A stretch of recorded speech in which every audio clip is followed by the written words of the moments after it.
We have to unlearn decades upon decades of what we learned, and then in a short time relearn what is now needed. You know how hard that is? You tried telling my father not to walk in the backyard barefoot. Then you understand how hard that is. He would tell you, I live all my life, 80 years doing it, why should I change it now? This is the reality. This is a challenge that we confront. But we have to do it. That is why we are now moving on developing this electronic platform using biometrics, the ID card, and then we have to move to e-passports. Because by the time you close your eyes for a prolonged sleep when 2 years pass, the world is not going to allow you to enter a country if you don't have electronic passports and electronic ID cards. It is what is needed now. And we're making that investment. We are now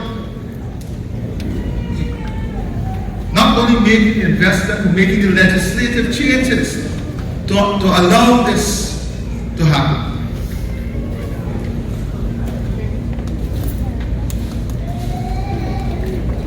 We have now embraced robotics. This is part of developing a world-class services sector. Going to robotics, electronic data management systems, technology, a paperless system.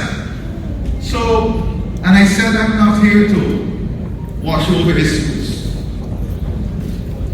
We can't live in a modern environment that takes 3 years to give you permission for a construction permit, or depend on the mood of somebody to decide whether they approve it or not.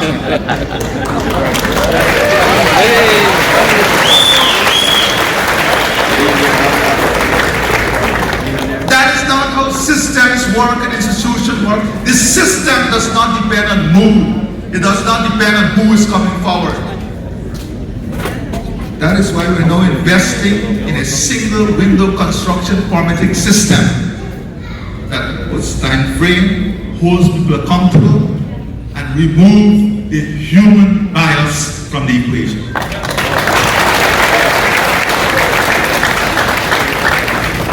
And we have to do all of this so quickly.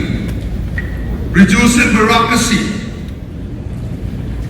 It will help in improving transparency and accountability.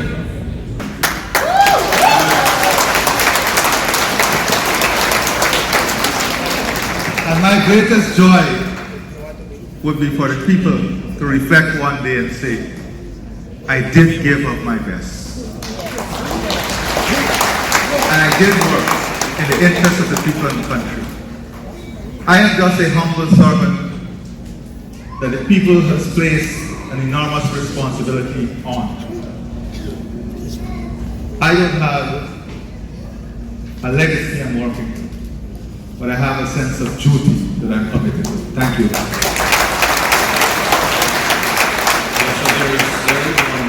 And this person really was speaking on the issue of not just national security, but in terms of the overall plan for, and you touched on the stem cell project, but what is the overall plan of the country to ensure that the Guyanese here in the diaspora are given an opportunity, not so much a competitive advantage, but given an opportunity to reintegrate and to have a skills and knowledge transfer be facilitated from Canada to Guyana? Actually, there's a point I should have addressed. The role of the diaspora. Now, before I speak about the role, let me speak about you. Many of you left because you pursued what you think was a better future. You pursued what you believe to be better opportunities. You came here not to make your life worse, but to make your life better. Am I not right? Yes. So that was the reason that pulled you. I say to you, those are the reasons that Guyana present to you now to bring you back.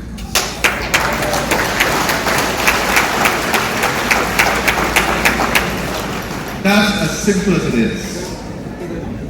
But there is one catch. When you came here, you toiled in the snow.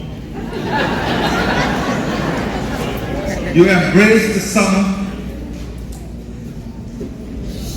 You pumped gas to the gas station to go through school.